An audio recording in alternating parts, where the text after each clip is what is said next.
social worker here once a week. Carmelina is great, and our customers really value her time. We have a robust schedule of programming here for all ages.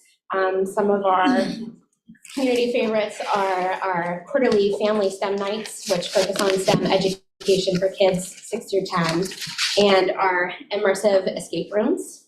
A couple weeks ago, this room was a spaceship. You wouldn't know it till you get it now, but it was.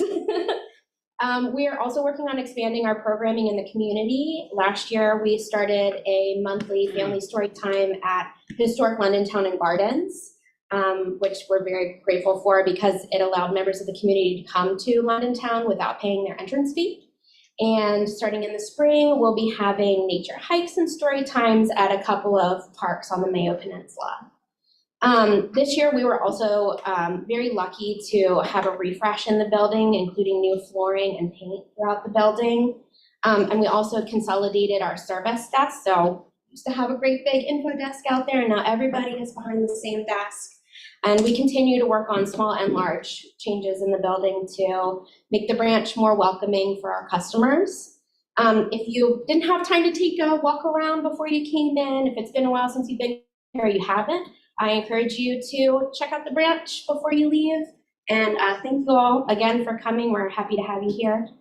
Thank you very much. Well, thank you, Ashley. Are there any questions that people have for Ashley?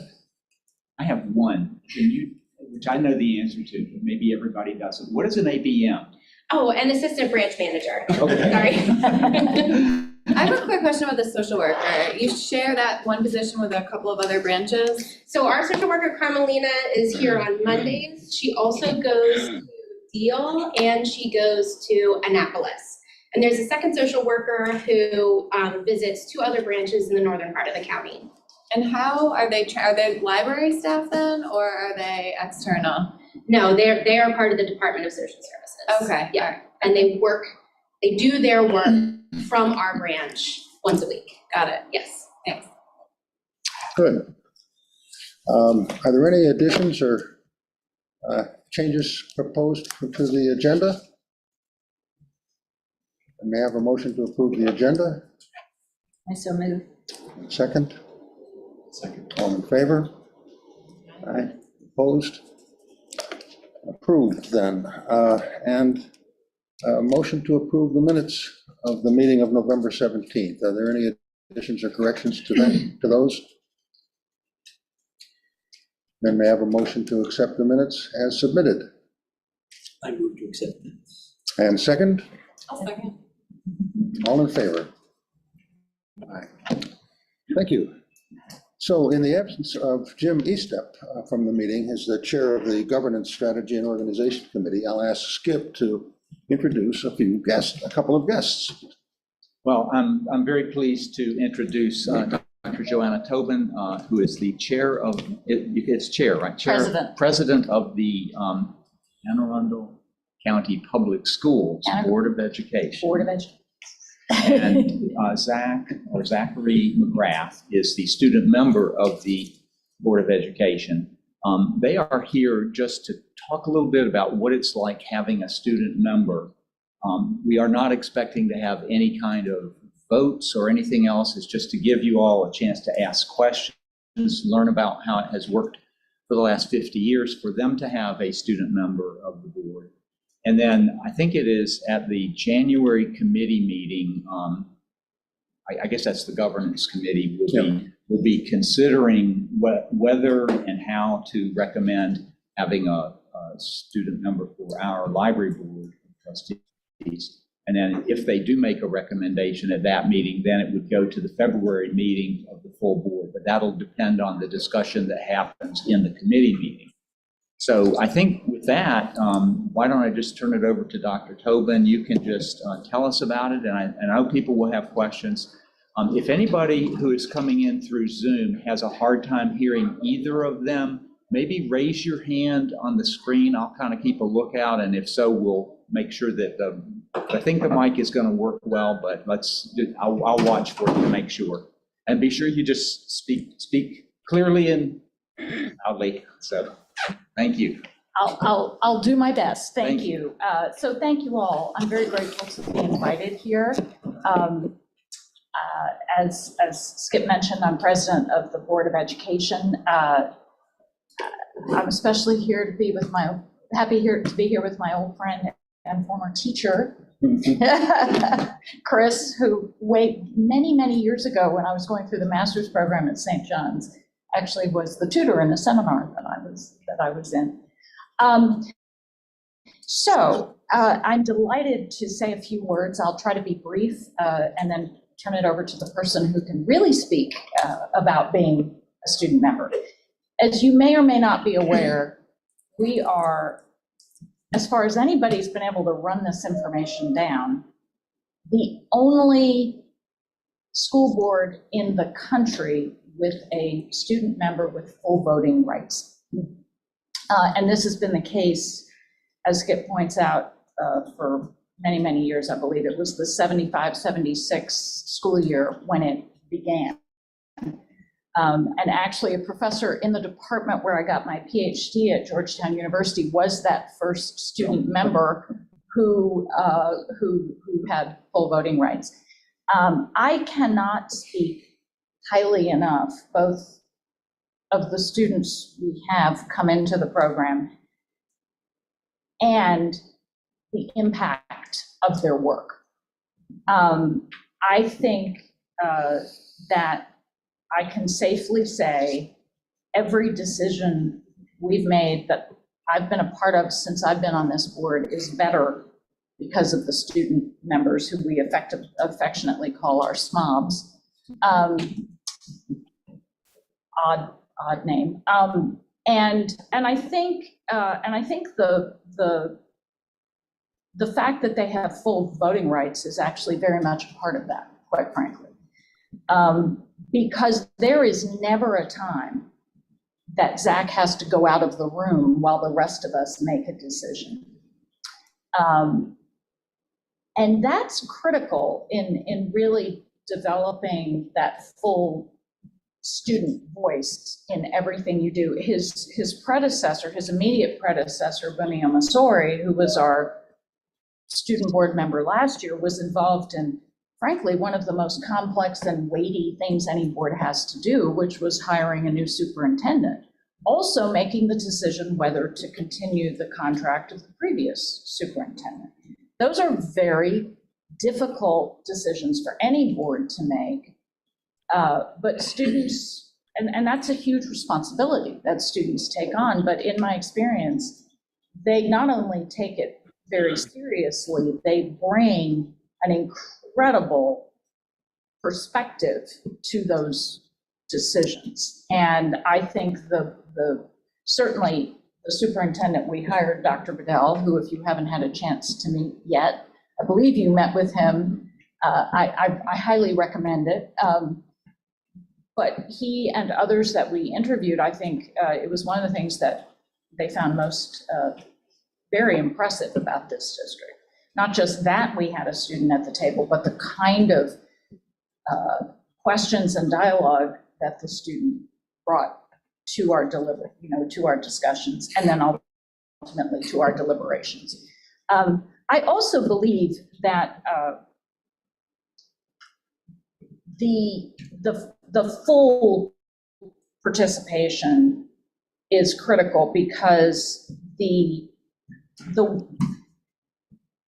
it's unfair to students, in my view, to sort of have them dip their toes into this, but not actually understand the full consequences of being on a board.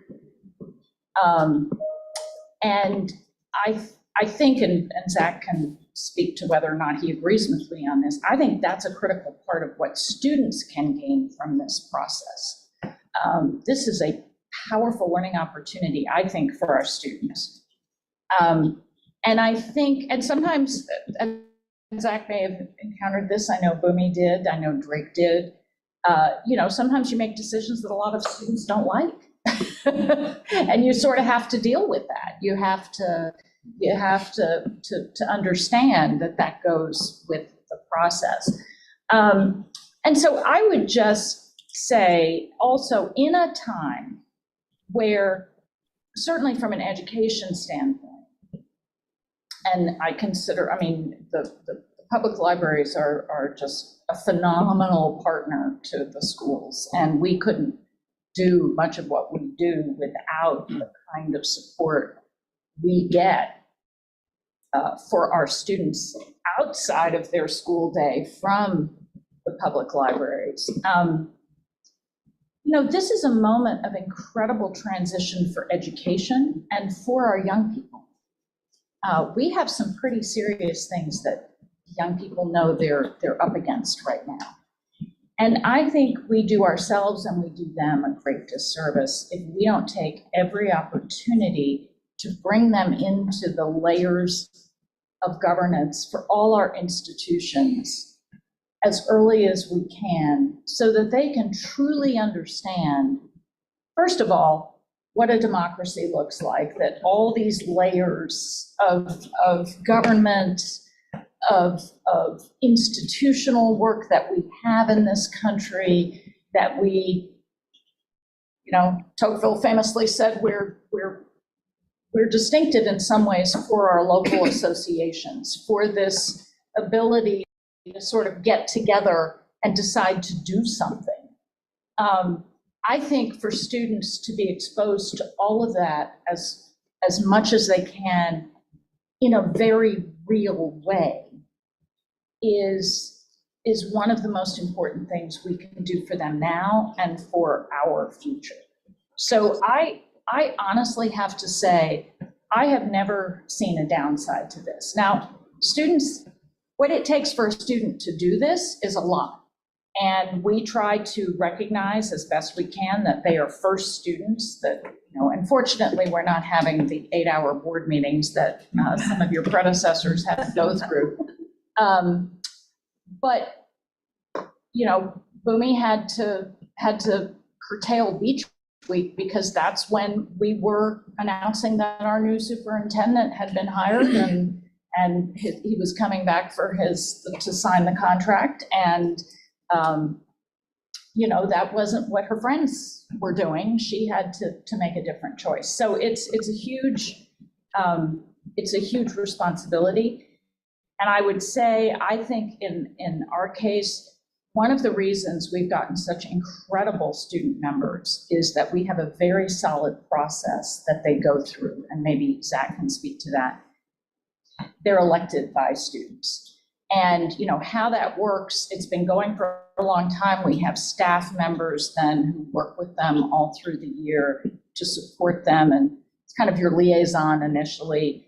I think if you ever entertain something like this, you need to think very carefully about what that would look like for your students, so they're well chosen, and then as they go through, they have the support that they need. And those of us presiding officers try to be available and all the rest of it, but it's just part of the structure. So I'll end with that, and maybe Zach, if you want to say a few things. Yeah, thank you. I have some prepared remarks that I'll add on to what Dr. Tobin just said. So good afternoon. For the record, my name is Zach McGrath, and I'm the student member of the Board of Education of Anne Arundel County. I would like to thank the Board of Trustees for inviting me here tonight. I've served on the board since July 1st of this year as the only student member in the entire country with full voting rights, including over our school system's budget. Today, I'm here to discuss my experiences and the value that I feel that a student perspective could bring to your organization. Every single one of us is here today because we want to see our community succeed. The next few upcoming years, I believe, may be the most consequential years in securing a strong Anne Arundel County. Our young people have so much potential. What took the world's best artists, philosophers, and scientists their entire life to discover can be taught and understood in hours. And I really understood this when I was in calculus class a few days ago. And I'm thinking wow, it took Sir Isaac Newton his entire life basically to figure out what I'm learning in a few hours. And I'm thinking, that is so interesting that I have so much potential today that I can go out to my local library, I could use the internet to figure out some of life's most burning questions. And I almost feel like we need to support our students to make sure that they're taking advantage of that opportunity. We're really finding what I feel like is the big transition of education. And all of you here today are the last generation that wasn't being educated growing up in front of a screen 24/7. And I feel like there's great opportunities for intergenerational discussions with that. A student could bring to your organization what students want to see in a library, because it's a very exciting time for the library as an organization, in my opinion. The bookstore is on its way out, and now it's going to be the library, Amazon, and YouTube. And I'm always thinking, where do you want to find your students getting their values? Where do you want to find tomorrow's communities finding their values? Do you want to find them in the comments section of YouTube, or do you want to find them here with responsible adult members in the library? I feel like we need to attract students here. We need to make innovations. We need to find a way to make it exciting for students. And I feel like we have a responsibility here today. I feel that, as Dr. Tobin was alluding to, the student member is kind of unique in its ability to improve the decision-making process of a board. The big example I always use was when the board was discussing Brightspace versus Google Classroom, and our superintendent was asking, why is there so much? The students made quite clear that they did not like Brightspace. We switched over from Google Classroom to Brightspace. And he was asking, it makes no sense to me that they seem the exact same on paper, almost similar cost. I think Brightspace was a bit cheaper. Why so much hesitancy? And I told Dr. Bedell, well, Google Classroom has a better app design. It has better remind notification design than Brightspace. So students were able to use their phones on the bus rides home to turn in assignments, and that better notification system actually allowed them to know when their assignments were being submitted, all through that app system. And Dr. Bedell had never used the app system. I was the only one who had used the app system and seen the difference between Google Classroom and Brightspace. You know, it's a bit funny, like the app system shouldn't be this big difference, but it really is. The students who only have the opportunity to have a studying environment on the bus that was really important to them, that really improved their educational achievement. I always feel that we as boards deal with very macro decisions. We don't always see the micro, especially for us, Board of Education, we don't see the micro effects. But as someone in the school system, another good example was the Falcon Block/free period that we implemented. Say that again. Falcon Block/free period. So It's called different things in different high schools. Yes. So Severna Park calls it Falcon Block. Old Mill calls it Patriot period. Wildcat hour. Right, Yeah. Annapolis calls it Panther Hour. It's a flex Yeah. Mhm. time. So I've been able to say that has really been beneficial.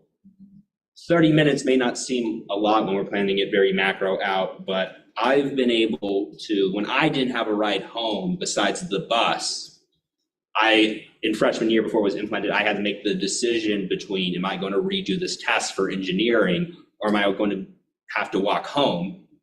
And now with this new policy, I can, in the middle of the school day, go to my teacher, I can ask them questions without them having to make the choice to stay after school for that, and to be able to retake the test. And I was able to explain that to the board, and that's increased student success rates. So I feel that in such a transitional, such a consequential time to be educating our students, to be instilling good viewpoints, good morals in our young people in such an important time, I think it can only be a benefit to have a student on this board to make it more efficient to attract students and to make new programs that are exciting for students.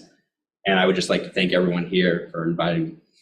Well, thank you. Sounds Yeah. like the student perspective, I mean, you're really speaking to customer experience, Mhm. right? Both in the school system, and I feel like in the library, I was looking at some of the stats.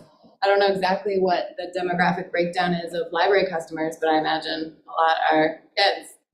So sounds like you have a valuable perspective. Was there any repercussions for you when some unpopular decision was made? Yes, but I feel like that's actually been a positive, because I've learned that being popular isn't always right. Yeah. I always think about That's like, important. yes, yes, I always think about the great quote from Mrs. King, who said, sometimes you're going to want to appeal to get the cheap applause instead of doing things that actually support your own community. And that, I already had that in mind, but coming onto the board made me realize it isn't all black and white. Sometimes you need to make the unpopular decisions now for the overall health of the system later. So I feel that is a great opportunity for some community leaders in the future. I have been very privileged to be in a position where a lot of student members have been doing this for 50 years. As Dr. Tobin was saying, Dr. Anthony Aaron, who's the chair of the government department at Georgetown, was a student member. A lot of a pediatric surgeon, Miss. I can't remember. Yeah, It's but there's a extraordinary lot, what they've gone but on it's to do. having this experience of being able to understand what goes into being a good community member when you're 17 years old sets you up for success if you are going to be in these positions of being a community leader later on. So I feel just expanding those opportunities for students to get those experiences are important. Like the Anne Arundel County Human Relations Commission recently added a student member, and I just feel like as many students as possible that we can get buying into the community and understanding at a young age that they need to be active. It takes work to have a good community. It doesn't just magically appear. And I think we need to teach our young people that lesson at a young age. I wonder if you could tell us a little something about how you're selected, how you were elected, I guess, and for how long a term? Sure. So in the winter of my junior year, so like January, February, the application opened and me and other students applied to be on the ballot to run first and the student board member. And you go through an interviewing process with the person in charge of the school system for student leadership. Is it a member of the board? It's been a while. Yeah, there's one member of the board, I think Mr. Sokol. Yeah, there's a member of the Yeah. board, and there's some like community stakeholders as well. And they just ask you questions about what you value in the community, what you feel you can bring to the Board of Education, what your expectations of being on the board are going to be like. And once they go through all of that, they interview everyone. They pick the top 3 students who scored on the interview. And then you go out and you electioneer every high school and every middle school. It's kind of like an electoral college system. They each have like a delegation based off of population, and then those delegations come together and vote for the student member. And this is just to serve during your senior year? Yes, from July 1st of the summer of your senior year to July, so for 365 days after. 30th, yeah. And do you find that that's sufficient time for you to get involved in the board matters? I genuinely do feel like it is sufficient because, I personally feel like it would be, some school systems have a junior and a senior, like a 2-year term. And I feel like that might be good for that one specific student, but I feel like the idea of a student board member is much bigger than me as a person. It's not about me getting my initiatives done. It is more about me providing that perspective. And whenever there is a big initiative coming up, I can speak to how it will affect students. I feel it more as, instead of the Zach McGrath member of the board, it's the student member of the board. I always try to bring that to my meetings.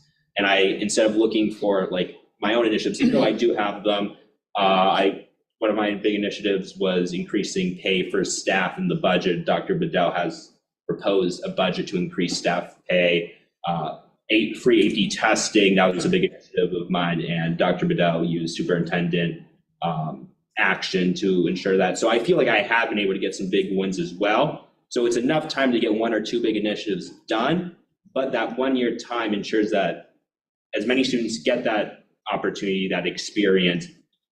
So it's a nice nice zone, the Goldilocks zone of as many kids as possible getting the experience and you being there long enough to have an impact. And I would just say, and most of us know this from boards, there's the big stuff, and then there's all the other stuff that goes on. We have, executive sessions where we have legal, because boards of education are quasi-executive, quasi-judicial, and quasi-legislative. So we have policy, we function as an appellate body, we have lots of different things. And so the student member in participating in all of that, and I should say, Zach currently chairs a committee that was initially ad hoc, is now a standing committee, and generally is chaired by our student member, the equity committee. So in addition to everything else, he chairs a committee. And I think that's very important as well, because that in and of itself is a whole other part of learning how this process works. Zach, do you have a responsibility to communicate back to various schools or to the students? And how does all that happen? So there isn't anywhere like the job description that I have that key, but I do, every SMOB, I think going back quite a while, has taken that as part of their job. I have a active social media arm to get to students. So every big decision made by the board, I put on my Instagram story, and that's able to reach around like 1,000 students depending on like the day based off of where it is. And they communicate with you? Mhm. Yeah, one of the most positive parts of my job, I feel, is a lot of students Instagram me on DM, which is a bit funny, and they're asking like, I have this issue, or I'm having issues with my bus, so I'm able, it's very much like a constituent affairs, I have my email as well. I say, this is who you need to reach out to, let me know if they don't reach back out to you. So I also do constituent affairs as well, like any other board member, but for my students. Amazed you have time for school. That is funny. We always do joke that my calculus teacher is going to come up and testify. Yeah. Other questions? Yeah, please. Do you deal with like personnel issues, disciplinary actions? I can't go into any specifics due to our like Yeah. rules, but yes, I do. Anything that a board member sees, that's don't I say as well. He's that's what I said, he's involved in every decision. And I think you have noted that you feel you have a somewhat different relationship with your board than some of the other SMOBs Yes. around the state who don't have full Mhm. voting rights. Can you say a little more about that? Sure. I think it is part of how we select the small, our student members in Anne Arundel County. It's also about having that full voting right. As a full voting member, I'm kind of invested in building up relationships to make sure that my motions are able to pass. And being selected, they kind of weed out like the firebrands who just want to be in part of like the culture work, through that interview process. And being elected by students, I ran on completely bread and butter issues, tabletop issues, and I was able to get elected because when you're running with students don't really care about like what's on like cable news. They just want to be able to like have like fun clubs, and that kind of moderates it. So it's like, I'm not being asked about taxes, I'm being asked, how are you going to help me like get be more academically like challenged in school? So that kind of moderates it. I feel like I can genuinely say on that Board of Education, I'm friends with every single member, even though I disagree ideologically with some of the board members. I'm still able to work with them, and it's not like a partisan thing. I think the student board member actually moderates the discourse, because every single board member in that room wants to set a good example for me, because and also it can help de-stress the room, because every single board member, I generally believe, got into that position to help students in their own view of how to help students. And sometimes when you're in a 6-hour-long board meeting and like you're getting annoyed at your fellow board member, now I don't That feel never I feel it's like, but being able to look over and see that there is a student who's able to have been successful partially through your actions as a board, I think that kind of helps calm down it a bit, think, okay, I'm here for a reason. I'm doing an okay job. Let me just get through it. One or two board members just pull me aside and said that's been one way that's been helping. And then you want to set a good example, and you realize through that student that there is a reason you're there. There is a positive reason you're there, and that you should keep on working and try to have as efficient and as productive a meeting as possible. So remind us, how big a board is this? It is an 8-person board, including me. And the others are all publicly elected, right? Yes, so we have 7 members, each representing a councilmanic district. So I represent District 6, which is the Annapolis area, and then a student board, so it's an 8-person board, which means that vote counts for a lot.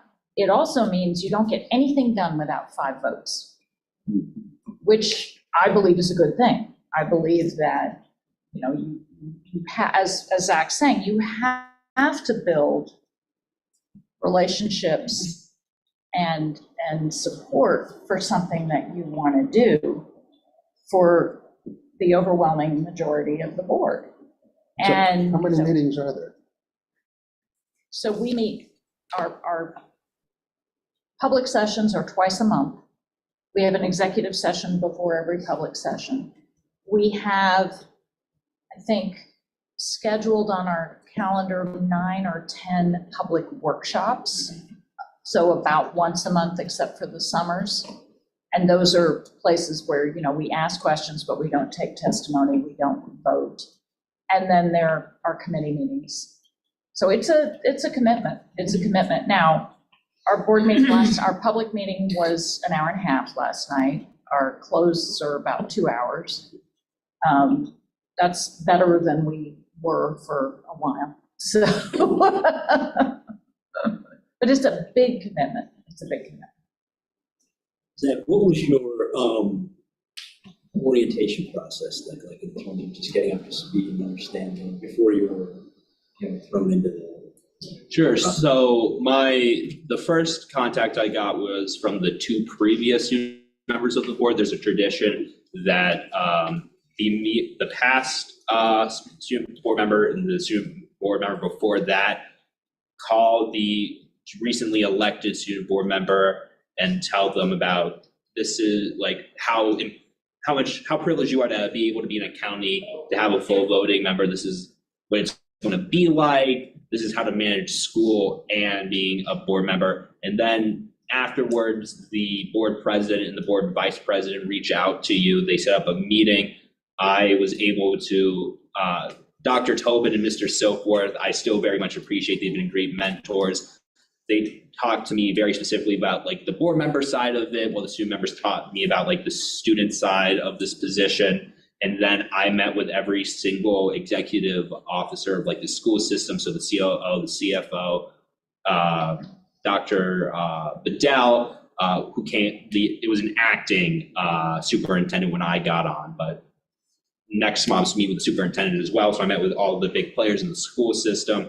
And then the Maryland Association of Boards of Education held a workshop. And I was actually very happy because I got to be a bit of like a nerd in that, because the school system had prepared me so well. Like I was able to know the school system's like mission statement and all that. So I was very well prepared. There is a infrastructure, especially due to the Anne Arundel County Human Relations Commission and the student board member, both of them having a student full voting rights.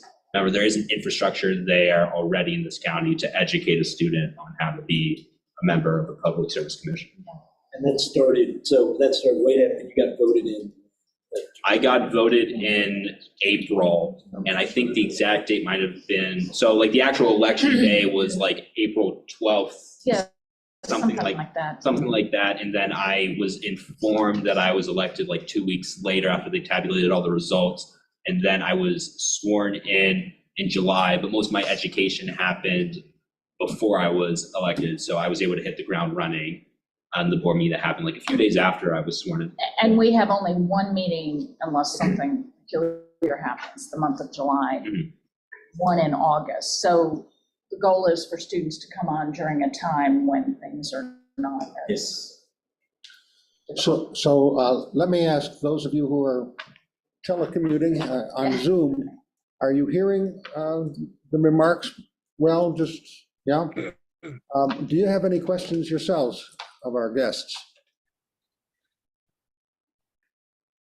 I have a general question, and it pertains more to what we've been doing in the library board. We've spent, I'd say in the last 3 years, Skip, correct me, it might be 4, we've had a concerted effort to make our board look a lot more than the citizenry and the patrons of Anne Arundel County. And I, for one, am extraordinarily proud of that. I think we've done a really nice job. I like the idea of supporting the demographic, the age group of, 14 to 18. But we worked really hard to get where we are in the board to reference a much broader pool of patrons. And we're still not there because there's just aren't enough seats. So I think we would have to be careful. This doesn't have anything to do with the extraordinarily bright young man that's presenting today. We have to be really careful that we don't posit that this single seat would reflect that entire age group. It's more than a gesture, but it's certainly not a voice for what's also a very diverse group with a lot of different opinions and perspectives. Could I think that's a really important point, and I would just say I've now served, Zach is the third student member I've served with. There are vast differences of all sorts between all three of those members and those previous, right? So, and this goes actually to Zach's response about having a one-year term, which I think is actually very important. I think we have had a good experience over the last number of years ensuring that we are attracting a very diverse pool of applicants, that there is no gatekeeping, that we have a process that, as Zach says, is aimed at making sure those who get to the point of running for this really know what they're getting into. I mean, I think that's the key. But I think if you have a robust process for students to apply and to see themselves in these positions, I think you can have a very good representation. I believe, my understanding is, in all the time we've had a student member, every single high school in our county, with the exception of Crofton, which is a new school, has had at least one SMOB from their high school. And those students have been vastly different in their own personal background. So I think the point is a very important one. I think having a term that's not too long is important for that as well. And I think the process, should you wish to go down this road, the process that you set up is going to be a very important one. Yeah, and I don't believe this will happen. I'm just, I want to be careful that we don't lean on having a single representative from a single student and a single school. Doesn't mitigate any responsibility we have to consider other ways to reach and represent that much broader population. That's the only point I wanted to make. Yeah. Okay. I guess we will leave it then to the governance committee to deliberate on this and to consider it, but I want to thank our guests.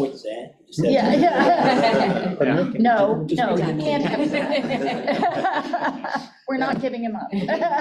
But I want to thank you both. It's been extremely interesting, and I think you've brought a question very much to life for us. So thank you.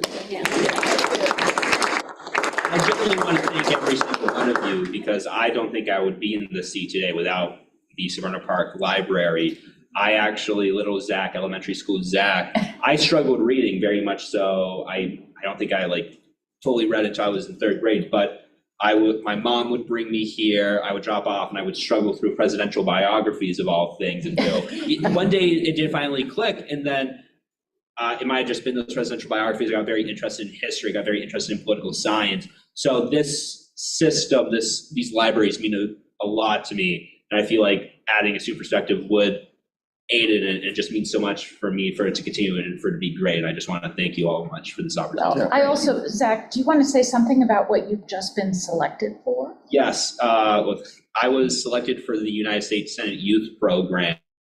So I'm one of 2 students in Maryland selected by the state superintendent of schools as like the 2 best political science students in the entire state.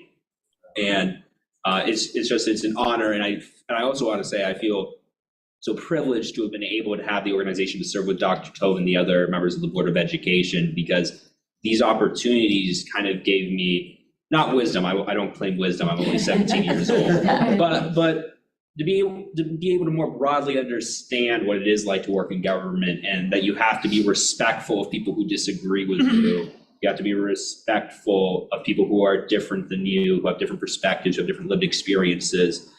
And I'm so grateful to live in a county that so values students and making sure that they have the best opportunity to succeed. Well, thank you. Thank you. I know that put you at the front of the agenda because you had other We responsibilities. appreciate it. Yeah. Thank you. Feel free to stay or to head off quickly. We would understand. I do have to go, but I want to thank you all. And again, I just want to thank the public libraries. You are an unbelievable resource for so many of our students. Living in Annapolis, the relatively new Bush Library is just an incredible resource, and for so many students who need it so much. And so thank you. Thank you for everything that you do. And if there is ever anything else, please feel free to reach out. And I hope you will have a chance to meet our new superintendent at some point and see what's going on. So, all Okay. right. Thank you so much. Thank you. Thank you for your time, because that's the most valuable thing you have. Yeah, I've got just 2 things for a chairman's report. One of us is immediate follow-up on this. Skip and I had an opportunity a few days ago to visit with Dr. Bedell. He's a man of enormous energy, and I think his staff was really hopping around trying to figure out how to keep up with the man. But we had a nice, it was not a long conversation, a good 25 minutes or so, but it was focused early on the kindergarten readiness program, and we were convinced that if he understood what we were about, we could really support one another in that program. And Skip, maybe you want to say a couple of other things about that meeting? Sure. So Christine had prepared a packet for me to share with him, and so we went through a few things. But truly, he had come from lots of meetings all day. Supposedly, we were booked from 3:30 until 4:15, but by about 5 minutes till 4, you could tell he was getting ready to move on to the next thing. But he keenly focused in on the kindergarten readiness. We had the flyer on 1,000 books before kindergarten, and then we had the sing, talk, dance, read, whatever it is, all the five elements of kindergarten readiness. We had that, and he just basically took that out. So he's very interested in that. That is an area of high priority for him, and so it matches very well with what we're doing, what we're seeking to expand even more. As he left, his one question, he was going up to Park Elementary, and I said, "Oh, you'll have to go to the Brooklyn Park Library." And he said, "Yes, I'll do that sometime, but by the way, are there any Mexican restaurants near there?" So I called up and talked to Leslie Shepley at Brooklyn Park Library. She gave me 2, and a little later he sent back a text message saying he had been to Las Esperanzas and it was great. So we're building those relationships every way we can. Yeah, But he's good. He's going to be. He has some very interesting ideas about the school year, the scheduling, and I mean he's clearly got some vision for a different way of doing things in our school system. So. Yeah, that was quite apparent. He's Yeah. bringing in a lot of new ideas and experience from other school boards.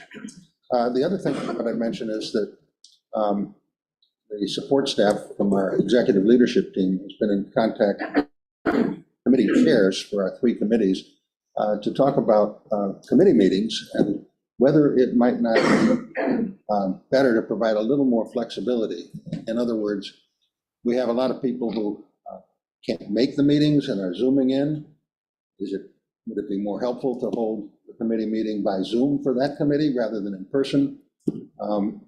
If attendance is difficult on a particular time, is it possible to move the committee meeting from, an established time of our regular board meetings? So I think that the committee chairs will work with the committees on this to see what kind of flexibility will be helpful doing our business. But I think it's a good idea. It would mean that the only times for required meetings coming together would be the 5 regular meetings of the board, and we'll approve minutes and that sort of thing at a regular meeting and not open up before committee meetings, other new business for our board. And we'll hold on to the spaces in the libraries where we now schedule committee meetings. And imagine that many committees, most of the committees, most of the time would want to meet in person in those places, so that's fine. But if it turns out it's difficult for one committee, then we think it's healthy to have a little flexibility and freedom. Anything more that needs to be said? Anything from our committee chairs? Anything from the ELT people who are here? I know you've talked with them.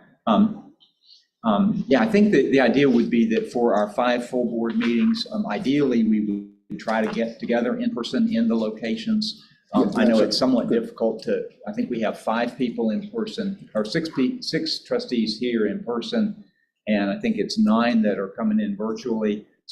So again, right now, I think the plan is to continue to make the virtual option available, but maybe over time, we would look at these full board meetings, since there only are 5 a year, as trying to get them to be in person as much as possible. Yeah, So, no, thank you. yeah. I appreciate that. I think it does help, even though I was one of those people who had to Zoom in Yeah. this time during the summer. So I can appreciate the problem, but it's so much better to be able to come together. And if we do it this way, with some flexibility on committee meetings, then we can focus on those 5 meetings and try to make sure we're here in person. Can we go back to having the board meetings at headquarters? We don't have a room at headquarters anymore because what was the boardroom at headquarters is now the offices of our foundation. So we do have the option of always having them at Annapolis, but again, that would, we've got people all over the county at this point. So. Yeah, why don't you have a conversation with committee members on the 3 committees? Just talk about the question of location as well. Was it the case that you always met at headquarters? We used to before? meet always at headquarters, and that was it forever. And then I think when the pandemic hit, and really we've been bursting at the seams with our staff at headquarters, and so we just changed out that. Yeah. Okay. Let's move on to Kathy Belcher and the Finance Committee report. So we reviewed the operating and supplemental requests for fiscal year '24. Copies of everything is in Board Effect. In summary, the operating budget requests total 31.3 million, with the supplemental requests at 5 million. And there are 12 supplemental requests. And our top priority is the market rate adjustment and the staff market rate adjustment. And it's based on the compensation and classification study, which was updated on November 2022. So does anyone have any questions about the budget and the supplemental? I wonder, because we have so many new members of the board who haven't been through the process, if you can explain what the budget is versus the supplemental budget. Why do we have those? Yeah, I can. Okay, we have actually, briefly, we have an operating budget, which is really a baseline budget that we submit every particular year. And it's just I guess, our regular costs that we submit for approval. But the supplemental budget is anything that's outside of the baseline. So if we're looking for new positions, if we're looking for the market rate adjustments, as Kathy mentioned, anything that's new outside of what was already previously approved is a part of our supplemental budget. And as Kathy mentioned, we have a baseline budget now of about $31.3 million. We are requesting in supplemental requests about $5 million. So, and a big part of that is $2.8 million, which is for our market rate adjustments for staff. So that's the process. Are these all considered at the same time by the Yes. county? Yes, yes, everything is considered at the same time. Can I add something? We're talking about the supplemental requests. Those tend to be things that we go to the county through the budget town hall process. The county holds 8 budget town halls, 1 in each district, as well as the Spanish-speaking town hall. And it's opportunities for people like us to say, this is what we really need. And in the past, we have had board members attend and testify at those hearings. So that may be something that, if you're interested, please let me know. Those start January 12th. And we will use the items on that supplemental list in those meetings. Thank you. You had I just something had a else? quick question about the time frame. Coming from state government, we always had to submit our budget like 2 years in advance, and so COVID was a mess, so nobody could spend any money, et cetera. Is that the same for the counting process as well? Well, not 2 years. Okay. We generally submit our requests at the end of January. And by May, after going through the county executive and county council, that usually gets approved around May. For a July 1 start? Yes, Oh, for so that's July. not too bad. Yeah, Okay, so, that's okay. not too bad. I mean, relatively Yeah, speaking. relatively speaking, yeah, it's not 2 years. Okay. It's not too bad. The capital budget's different. Yes. I mean, we're ahead. Right, correct. We're ahead on we're looking. And are we submitting a capital budget at the same time then? Yes, but their schedule is a little bit different than the operating budget. But yeah, but that is, And that has been submitted. it has already, And the board voted on that already? yes, yes. I think maybe in the October meeting, we Yeah, may have voted on mention the it. capital. Okay, and. I'd like to just point out a couple of things on the budget, because if some of you, and I'm speaking to all of you on Zoom as well as those of you here, it's really great if you as trustees can go to these budget hearings, especially in your own district, because your county council person will be there along with the county executive to hear from you. And the other thing that we're doing in those town halls, we're not just speaking to the people who are going to make the decision. We're speaking to the audience. And typically there's 1 or 2 or 300 people in the audience that we're speaking to. So we want to let them know, first of all, that our staff really deserve to be brought up to market. And if you think of it, 2.8 million, our personnel budget is around 24 million, I think. So basically we're roughly 10 or 12% behind the market. In other words, this is a study that looked at our neighbors, about 10 library systems and local governments. And so we're really hoping that we can get that fully put in place this coming year. If not, at least get a beginning of it being phased in tandem with what the county is doing with their own study that they've done. So that's really important. We've got several positions, an HR specialist in recruiting, because we're really trying to get out to do more job fairs and things like that, that will allow us to diversify our workforce better. We're looking at more kindergarten readiness support like we did last year. We need a maintenance mechanic and a truck. And then we call number 6 on this, we've listed it as equity, diversity, and inclusion officer. We decided to call that the equity officer, but especially as we have gone through the equity audit and developed this equity framework this year, we really are hoping that we can get that equity officer position. Beyond that, there's several things we're looking for there, but that's just the top half of them. When you speak at these budget town halls, you can pick out specific things that are of interest to you from the entire list of 12. You could talk to me, to Christine, to Kathy, to any of us, really, to Cedric. And we'll give you talking points. You only get like 2 minutes and they really hold you to it. But I know in the past, we've had some of you have done a great job of addressing that. So anyway, just wanted to. No, I think that's mention very that. helpful. And I want to thank Kathy for being so good about walking us through this, and Cedric for presenting such a clear set of materials. You had a question? Yeah, so the market rate adjustment amount that we are requesting, will that make up the 10%? Yeah, basically, so it's $2.8 million. That includes about $2.1 million in salaries and about $700,000 in benefits, pension, healthcare, et cetera. And what the company PRM Consulting did for us was to look at every single position, the number of years of experience every staff member has in their position, comparison with these other entities near us. And so the end result, it's right around 170 out of our 280 career staff positions see increases. The increases they will see to their baseline budget are anywhere from a few hundred to several $1,000s of increase. That gets them to the baseline. And we are also telling the county that gets us to July 1st, but we also our staff deserve to get whatever COLA and merit comes along on top of that. And the way that works for us, because we don't have a step system, we always have been getting the COLA and merit that the non-represented employees in the county get. That's been working real well for about the last 10 years. But that's what we need. Yeah, thanks, Jeremy. Okay, so we have a motion coming from the committee to approve the operating and supplemental budget request for next year.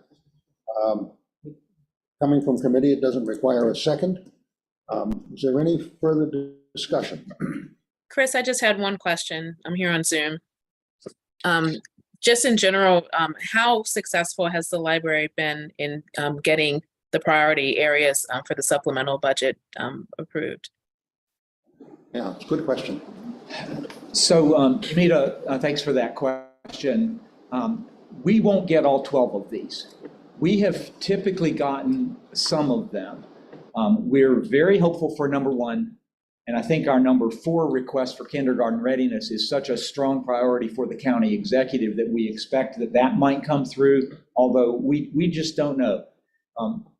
Everything depends on what the county executive decides to put into the initial budget, and then it goes to council, and the council can sometimes add something. So last year, we had a question from one of the council members, and basically saying that we know what the county executive put in, but if you could have another couple of things, what would you want? And we ended up getting the cybersecurity administrator position because of the council process. So there's a lot of hope built into getting the county executive these things in.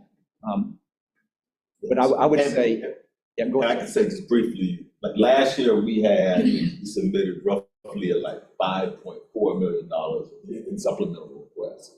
So we got about $2 million last year in total. Yeah. So that'll just give you an idea of, what amount that we got based on what we actually submitted last year. And and again, it varies. For the 2 years that I've been here, it varies what the priorities are and what the county is really looking to fund or whatever. So it can be all over the map. So there's no one set, I guess, list that they're looking at. Right, so, one more question. So we have these 12 items. We expect to not get all of them. You're saying that the council chooses which of those they want to fund? The county executive. Okay, the county executive creates a proposed budget that he releases on May the 1st. We have an opportunity in March to go to him and speak with him and his administration and to kind of push hard on that. So I typically lead that, but all of you are welcome to come to that meeting as well. So we're lobbying for our priorities. We're lobbying, yes. Whatever. Exactly. Right. Yes. Yeah. And so that happens. And everybody's just smiles and happy at the March meeting. And then May 1st, we see what he's going to propose. And it's just kind of luck of the draw in a way. It is how much money is he willing to put out? And, you know, I will just say that this market rate adjustment is really critically important to us, to our staff. If we could only get that, that would be tremendous. That's basically $3 million. That's more than half of of the overall request. So that's what we're going to really push hard on.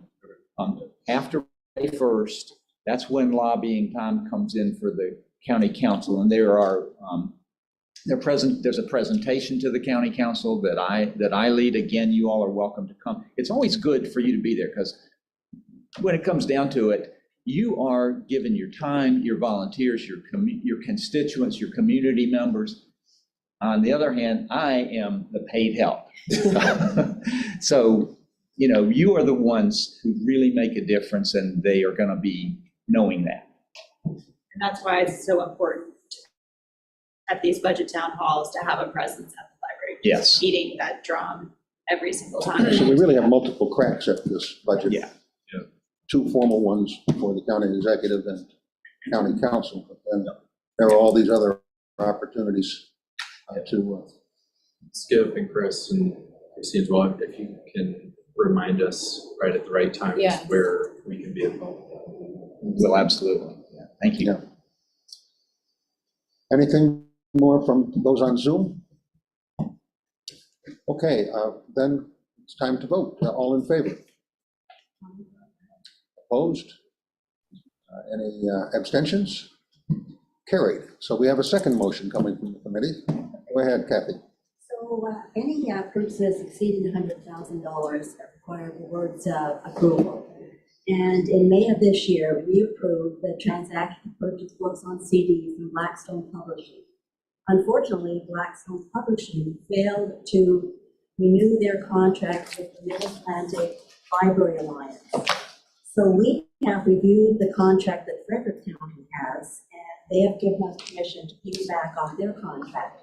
However, because we're making a change in what the board approved, we now have approval again to do this for over $100,000 purchase. Any questions?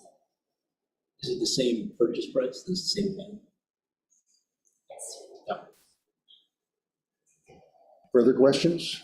I guess what made up the content there? The content of the Blackstone product, boy, do you know, Kathy? I I don't can, want to relitigate what you guys already went through and decided, but just curious. you know, typically, I can find out. I don't. It's on the vote, I can ask. Purchase books on CD. Okay, thank you. Yeah, so typically we have contracts in the range of many tens of thousands or even hundreds of thousands of dollars that are either purchasing chunks of content from database providers, or sometimes it's from a vendor that's selling us physical items such as audiovisual and print books and things, but yeah. Further discussion? All in favor? Any opposed? Abstentions? Motion carries. Thank you very much. Is there anything further from finance and audit? All right. Let's move on to the Human Resources and Diversity Committee. We've got 3 motions coming to us. Ms. Solomon.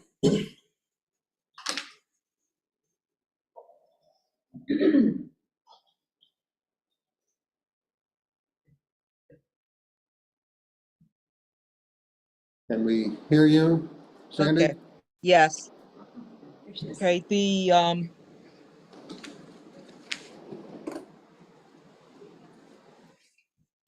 one second. We're not hearing you.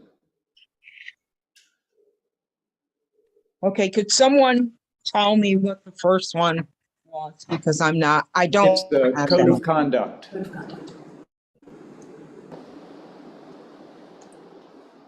We have a motion to approve the code of conduct policy coming from the Okay. committee. Is there any further explanation you want to make on that, or shall we just ask for questions? Okay, I have no comments to make on it. Are there any questions? Would you like me to give an overview? Kathy? Yeah, I please. could give a little bit of an overview, Sandy. This is Kathy. Yes, thank you. Sure. So we did approve this in committee, but I'll just tell you, we're making a few changes to our code of conduct.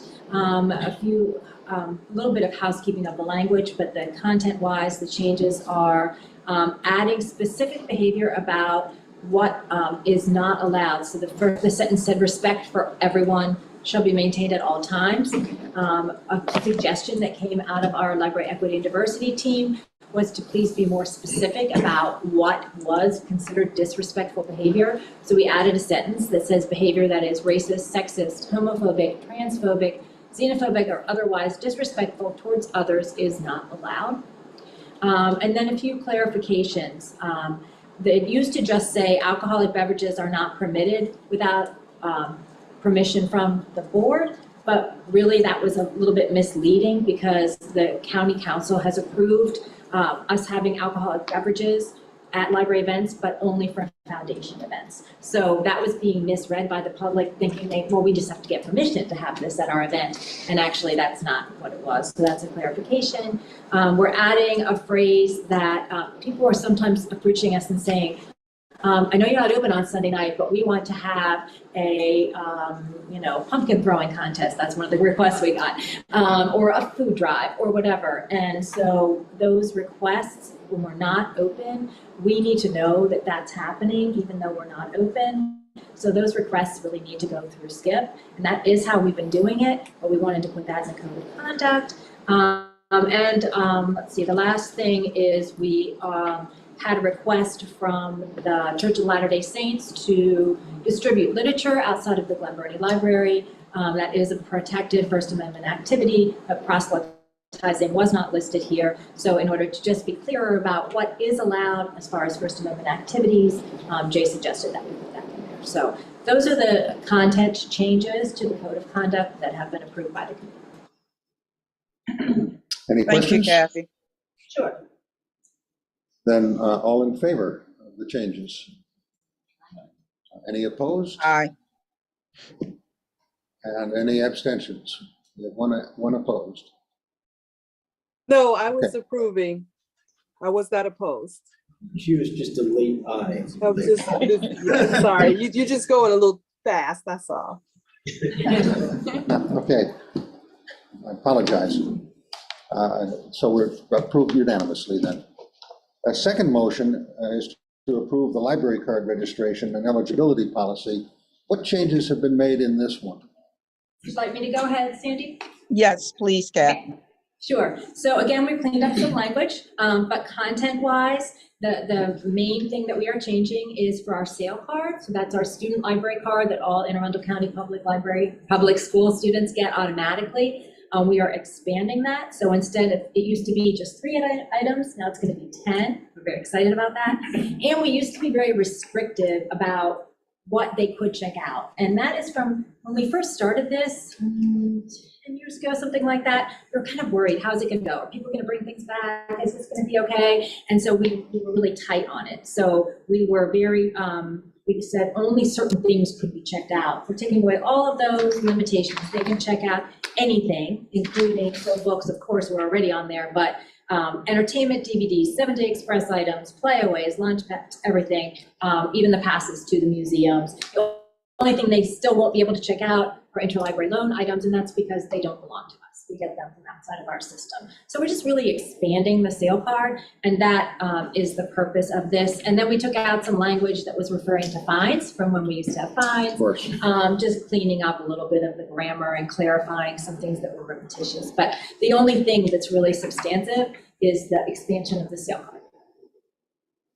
Yes. Any questions? All in favor? Aye. Aye. Now I have delay. Any opposed? And abstentions? Thank you. Motion carries. Then we have a third motion from the committee to approve staff association bylaws. It'd be helpful to have a little background on this as well as a discussion of what the changes are. Before we have this discussion, I realized that I failed to introduce one of our guests here today, who is a representative from the Staff Association, and that is Connie Trent of the Deal Library. So, Connie, are you just leaving or something? No, I can't sit for long. Okay, I just wanted to introduce you and. I'm Stacy, and I'm a member of the Staff Association. Oh, that's great. Okay. And I'm here at Edgewater. And Patrick. And where are you? From Crofton. Okay, so Pat, are you also from the Staff Association? No, I'm here for LATI. Oh, great. Okay, so when people in LATI, which is the Library Associate Training Institute, one of their assignments is to observe a board meeting. So Patrick is here from Crofton for that. And That's what I'm here for too. oh, okay. Yeah. Okay, well, at any rate. At any No, rate. it's good to have members of the staff attend. Yeah. We appreciate it. Appreciate you being Thank you here. for that. And, sorry, I didn't think that. Introduce you earlier. Thank you for letting me intervene there. Okay. Yeah, so can someone tell us a little bit about the changes in the staff association bylaws? Yes, I would be happy to do that. Everything is in board effect, by the way, if you want to look at more details. Also, and why we approve the bylaws for the staff association. We had the same question on the committee. That one I can't really speak to. Skip, do you know why? Well, I know that the Staff Association had approved bylaws way back when, so it's been a historic We did it before. thing. I think that the Staff Association was, to my knowledge, and if you know differently, just let me know. But I think that the Staff Association has been around since the 1980s at least. And sometime, maybe in the 1990s, the bylaws were taken to the board for approval. So it essentially makes Staff Association an official body of the library system, approved by the Board of Trustees, so that it makes it simpler for us to allow people to attend meetings on work time and all of that type of thing. We just, from my point of view, we value the Staff Association as an organization that is, they have one representative from each branch, and then recently they went to 2 representatives from headquarters, since we have such a large group of staff at headquarters. And so there's a liaison group that meets with several of us from the executive team. They meet as a body about every 2 months, and then I think maybe quarterly. It's all being sort of redefined and reestablished in these bylaws. But they meet. They bring ideas and concerns to us. They also organize social events. I went on a Staff Association trip to New York a few years ago, for example. But it's adopted by the Board of Trustees, just to kind of give it your imprimatur, your sort of approval of the fact that we have a staff association and we value it. Yeah, no, I think it's very good to have it in front of us so we know what's going on there. And but I think I interrupted you, so you were about to tell us about the changes. That's okay. So basically, looking back on these dates, it looks like it had not really been reviewed since 2011. So with different turnover in the staff who are represented, and the leadership of the Staff Association, after talking with them, and actually before this group, previously, over the last 2 years or so, we've been saying, you know what, we really need to make sure everything is in order. Do we have the right documents, and have we even looked at these bylaws? And so we kind of dug them up because we hadn't looked at them in a really long time. And so the Staff Association had a committee, and jump in, Susie, if I miss anything, that looked at these bylaws, went through them, made sure everything was in order, cleaned up some of the language. There were outdated titles, there were outdated language, just referring to things we don't even do anymore. There was a reference to a grievance policy, but we have a grievance policy that goes through HR, and it was duplicative, so we took that out with the agreement of the Staff Association. And this is just cleaned up language. And I think maybe the dues might have been increased also, but they're now $3 and $5, so it wasn't a huge increase. But just so that we are all on the same page of what's expected, we wanted to put these new ones in place. And the biggest change really was the grievance procedure, and then just cleaning up the language. Thank you. Are there questions? All in favor? Aye. Aye. Any opposed? Abstentions? Okay, carried unanimously. Sandra, is there anything further that you want to report from the committee? Not at this time. Thank you. And thanks, Kathy. You're welcome. Thank you. Okay, we have a foundation board report. Damita and Ishani. Okay, I'll be giving this report today. The full report is actually available on Board Effect now, but I'm just going to highlight just a few items from the report. So the fiscal year 2023 funding continues to help improve programs and services that aren't funded through the county budget. From July to November 30th, 2022, the foundation allocated over $205,000 to library programs and services. We've also had our 100th anniversary receptions, which were held at each branch, honoring donors who participated in the 100 for 100 campaign, which raised $136,000 from over 1,300 donors. Every branch celebrated their donors with a dessert reception, and donors were thrilled to see their names or loved ones' names on the plaque. I can say personally, I was able to visit the Odenton branch, which is my location for the Adopt a Branch program, and was able to meet with donors there. It was actually a really great time to just be able to celebrate with them and be able to help them find their names on the plaque there. And then finally, we just had the Cyber Monday fundraising campaign on November 28th. With an emphasis on raising funds for smart boards, and the total raise was $9,300. And this was completely an online campaign and very, very successful. So again, the rest of the report you can certainly read now on Board Effect, but just wanted to highlight those few items. Okay, are there questions? I also want to thank Rob for his challenge grant to the board. I hope that's being fulfilled. I have a quick question. We're Cyber Monday and I saw Rob's challenge, but I just did not have myself together enough to make a donation. I'm still struggling with the mourning of my husband. So I'm asking, could I donate between now and the end of the year, either to Rob's challenge, or is that link still available, or do I just make a donation to the foundation before the 31st? You can absolutely make a donation for the challenge. Just when you, sorry, I thought I was talking loud enough. You can absolutely make a donation for the challenge. And when you do it online, or if you write a check, just put in the comments that it's the match, the Salman Rushdie match.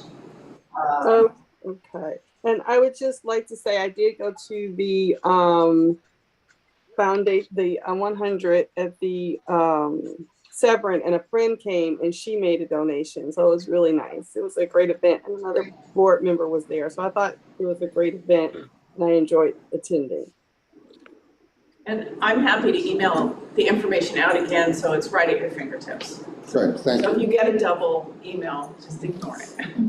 There were a couple people at Mountain Roads last night. It was really nice. People, and the nice thing about it is that people who were wandering through, who weren't active in it, were kind of made aware that, you know, this is something that they could consider for future development cycles. So I was at the Eastport ceremony and was quite interesting and very well attended. nice. That's good. Kathleen, is there anything you want to add? No, it's end of year giving, so if you haven't considered an annual gift, please do so. And thank you to all of you who participated in the 100 for 100 or who went to the events. They were really heartwarming to be there. So. Okay. Treasurer's report. For the Kathy? For the November 2022 financial report, we are expected to receive and expend approximately 42% of our budgeted revenues and expenditures respectively. To date, we have received 42% of total revenues. We are slightly below expected collections for self-generated revenues such as public printing and fax fees, but this is expected. We have spent 38% of budgeted expenditures for fiscal year '23, and contractual services and travel are slightly higher than expected, but we will be within budget by year end. No other major variances are noted at this time. So there are no surprises. Looks like everything is in order to meet the budget by the end of the year. Any questions of Kathy? I just have a quick question. If money isn't spent, that goes back, or do you get to keep it? Can you move it around? How does that work? I know it's always a challenge to get right where you need to be. Yeah, for the county, we have what's called a fund balance. So if there are, if we have revenues over expenditures, that amount left over goes into a fund balance, and it just rolls over. I mean, we use it when we need it. It's So you get put to into the keep budget, it yeah. in Yeah, within this the is- library. It doesn't go back to the That's council to right. reallocate. We do get to keep it. Okay, That's a good question. yeah.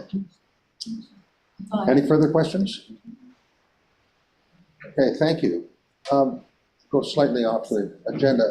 Tim, is there anything you'd like to report or ask of a board in your Adopt a Library? If you have not sent me your top 3 choices, I think I've heard from everybody with the exception of 1 or 2 people. So I may reach out to you personally if I haven't heard from you. But if you haven't sent me your top 3 libraries where you'd like to represent, ideally the one that's not closest to you, please do that, and I hope to be able to have the assignments. Yeah, I know we had a question from Noah, our newest board member. Yes, and I did Most needed. I did hear from Noah, and that was great. So Yeah, thank you for that. it may be a bit of a puzzle. We are located, we have a lot of people located in certain parts of the county and not others. So I have to, it's going to be a bit of a puzzle, but we'll figure it out, and I hope to have that in the next meeting. So. Good. Thank you. Any questions for Tim? And let's go to Skip and your executive leadership team. Okay, so I have a couple of things. One is, Christine just reminded me that I haven't heard yet from the county council administrator on whether Noah has been voted in as a member, but I'm going to check on that as soon as I can, and we'll let you know. So I think they voted on Monday, but I didn't hear from them, so we'll get to that. So at any rate, you're fully on board with us. Much For those of you appreciated. who are- Thank you. Yeah, thank you, Noah. So those of you who are in person, I'm going to pass around a copy of the equity framework, which for one page we're calling Living Our Commitment to Equity. This is a report that some of you may have already picked up. I did email it earlier this afternoon, so if you check your email, you will see it. We've spent the last year working with Due East Partners and created the equity audit report in July, and then we designated a team of about 15 people representing all levels of the organization who served on this equity design team. They presented to the executive leadership team earlier in the week, and we're pretty much ready to have this go out, and now the hard work really will begin of implementing this. One of our priorities actually 2 of our priorities in the supplemental budget document that you just passed are the equity officer position. And if we get that position starting in July, we will have that person who will, basically the job description for that person is almost written by this whole equity framework report. There's many things that we will start even before getting that position. And if we don't get the position, we have some other plans for how we will implement this. Among other things, I learned over the last year what is an affinity group. An affinity group is really a group of staff who make up a group that have a need to really talk with one another without sort of the other parts of the organization, sort of the dominant culture, being part of that group. So we're hoping and planning to create what we're calling a BIPOC group, a Black and Indigenous and People of Color group, so that only people in that group would be able to be part of it. And there's a lot of experience around the country with this type of an organization or of a group. And so we're looking to start that one, I would hope, in the next few months. The second one will be an LGBTQIA+ group. And again, I thought all along that A stood for allies, but it doesn't. And I was corrected in a post I put up on our intranet. A stands for aromantic and asexual. And so allies are not really going to be invited into the LGBTQ++ group. But we're hoping to get that going. We will be looking at all of our policies with an equity lens. We'll be trying to do changes to our HR and recruiting systems so that we can not only attract people to apply for positions, but be able to hire a more diverse workforce. And then a big part of this audit was the idea of creating a sense of welcome and belonging. We want everybody to feel welcome and belonging who works in our library system. So there's a lot of focus internally inside our library system this way, but we also are hoping to make sure that we're a model for the community as a whole, and that pretty much anybody coming and using our libraries will feel a good sense about that. So you have the report both online, and those of you who are here have a print version of it. It's really nice in color, so you want to look at the online version for the color. Any questions about this? Okay, second item I want to talk about, and I know, Rob, if I didn't report on it, you probably would have asked, but I want to give an update on the Mountain Road Library project. We are still in a little bit of limbo about that project. It's become fairly clear in the last month that our desire to get a space of at least 8 or 9 or 10,000 square feet is not going to pan out. And so we are now working with the county real estate office to seek a space that's maybe 4,000 or 5,000 square feet. Again, looking up toward the Lakeshore Plaza area. The board voted a couple of years ago to close the existing library and not seek to renew that lease. So we're still, as a staff, very committed to that, so that June 30th, we will be leaving that existing library. We expect to be able to get a new space, to get it outfitted and ready to open within the April, May, June, July timeframe. So we're expecting to do that.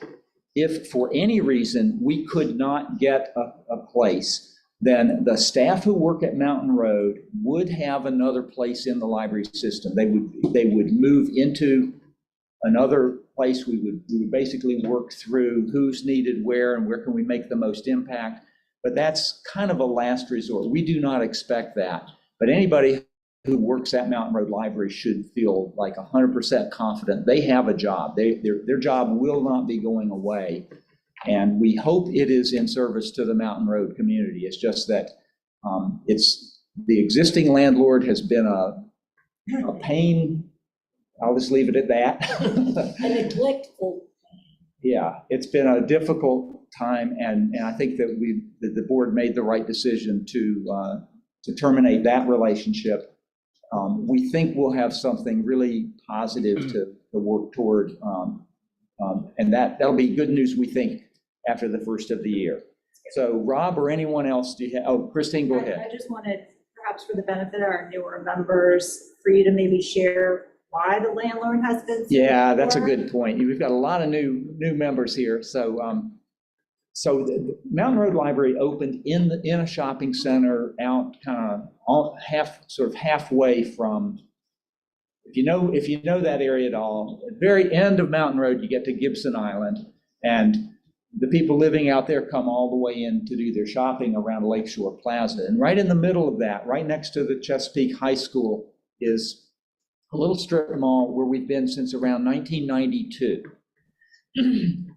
We used to have Cedric's predecessor, Scott Sedmak, used to wring his hands over this for years and years, because we We have had plumbing issues. We've had just all kinds of issues with the building. Kathy, you can probably say more about all the problems, but we, at least once a month, we're closing because the plumbing is not working right. There's no water in the building. We're having to close for a day or two at a time.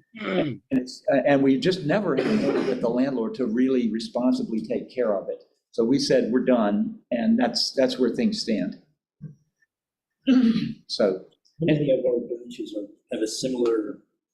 No other branch has anything like this. We close for air conditioning issues sometimes, one thing or another, but nothing like this on such a consistent basis. But in terms of maintenance, are there any that are actually a part of shopping center? Well, the Severn Library is owned by the county, and just like all the other libraries that are owned, other than Discovery, part of the Westfield Mall. But that's the only one there that's, well, okay, so Severn and this one are in shopping centers. The one at Severn is a little more of an established, and they definitely, well, we own that property, so we're able to maintain that on our own without having to rely on a landlord. Okay, so that, I yes. just have one comment, Skip, and I just want to underscore what I've said before. You know, my wife retired from Mountain Road Library. She was there the first day they opened. And she's from the area, and I've been in the area for over 30 years. For those people in North County, what will not work, absolutely will not work, is the new Riviera Beach Library, which I drive by every day and I'm so excited about. That will not serve as a proxy for all of Pasadena. Pasadena, if you live in the area, you know, is really two different cities, two different towns. And right now, if we try to push for the folks that live down Mountain Road, the folks that live on Gibson Island, their own library is going to be the new Riviera Beach Library. That will introduce a world of hurt. Just consider it forewarning. We don't want that kind of publicity. Yeah, thank you, Robin. That will not happen. Even if we end up not having a place, we're going to continue to look for a place. And I feel pretty confident that we'll have something, but right now we're in one of those limbo states that's very uncomfortable. Skip, you've been very responsive for this. I have nothing but praise for you, and I appreciate you taking the time to really dig in and understand this. Thank you. Thanks, Rob. And speaking of Riviera Beach, Christine, we're thinking June, right? We're planning toward a June opening. We're able to say it out loud now, so things are working pretty well. Yeah, we're all crossing fingers. We had a meeting today, so we're. Yeah, so we're expecting June, and we're starting to tell people. I saw Nathan Bolke, our council member. I saw him at the county executive's inauguration. And his question was like, when is that place going to open? And we're going to open in June, Nathan, we think. So, okay, that's my report. Does anybody else on the executive team have anything you would like to share? I have one really short thing. Just when you have a second, if you're on the library website, just in the search box, just change it to website instead of catalog and type in kindergarten readiness. And we just launched our kindergarten readiness page. So there's a landing page now. And I think it does a really good job breaking down exactly what we mean when we say kindergarten readiness and what's going to be included in that work. And we'll continue to populate it and add as more things are coming along. But I'm really excited that we finally got that up. And it just will help you understand what that project is and what we're doing. Okay, before I seek a motion to close to convene the open meeting, I have a question for Skip, which is, do we need to reconvene in open meeting after we conclude the closed meeting in order to approve whatever we do in the closed session? Or can that be reported in the following? That can be done at the following. Okay, so minutes of this closed session coming up will be approved the next time we close a meeting. No, I just meant, is it important that we report publicly on what we did in the closed meeting? It'll be a public, Did we an open session? You were going to report on it? That's what I'm asking. Yeah, I've taken the training, but I think we probably do. okay. So I don't think I can actually ask for a motion to Just come back to close it. the meeting, but to ask us to move into closed session, and then we'll reconvene very briefly in open session. So let me just say that we're moving into a closed session.